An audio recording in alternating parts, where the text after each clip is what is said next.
पर्यावरण मित्र बांगलादेश या सामाजिक संस्थेची एक व्यक्ती एक झाड संकल्पना सभोवतालच्या परिस्थितीचा विचार केला तर आज वाढणारी उष्णतेची लाट, उद्याची धोक्याची घंटा नक्कीच होईल असे संकेत मिळत आहेत।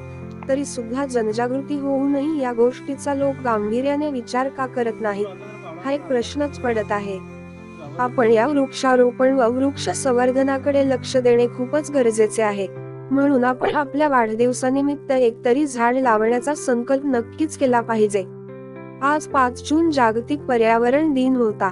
या निमित्ताने सुद्धा आपण जास्तीत जास्त झाडे लावून आपला परिसर, प्रदेश उष्णता व भस्मासूर यापासून कसा सुरक्षित राहील व येणाऱ्या काळापासून आपण कसे सुरक्षित राहू याकडे लक्ष देणे गरजेचे होते।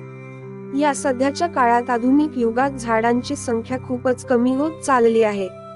वृक्षारोपण वृक्ष लागवड करणारे लोक मंडळी खूप कमी आहे। वृक्ष संवर्धन करणे व त्यांची काळजी घेणे आज गरजेचे आहे। सध्याच्या परिस्थितीत आपण विचार केला तर या महायुगामध्ये उष्णतेचा भस्मासूर वाढत चाललेला आहे। याचे कारण म्हणजे आपण वृक्ष संवर्धन व त्याची जोपासना कमी प्रमाणात करत आहोत, तर वृक्षतोड ही जास्त प्रमाणात होत आहे। त्यामुळे या उष्णता वाढीमुळे अनेक ठिकाणी मानवाला उष्माघातामुळे आपले प्राण गमावले लागत आहेत।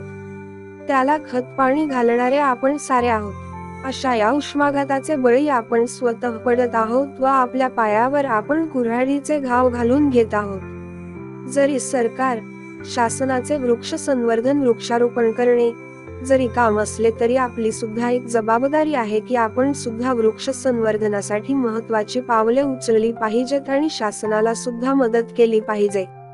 अशा या परिस्थितीमध्ये इतर देशांचा आपण विचार केला तर त्या प्रत्येक देशामध्ये वृक्षारोपण व संवर्धन मोठ्या प्रमाणात केले जाते व त्याचे अवलोकन करून आपल्या देशाची जीवन पद्धती वाचवली पाहिजे।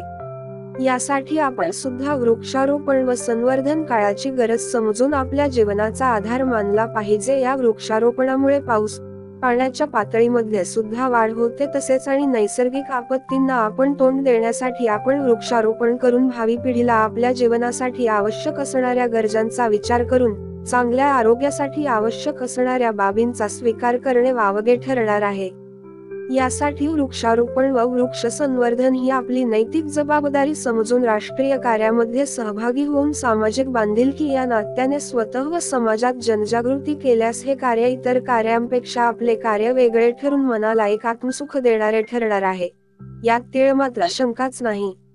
चला तर आपण आपल्या वाढदिवसानिमित्त एक तरी झाड लावूया, करूया वृक्षारोपण व वृक्ष संवर्धनाची जनजागृती।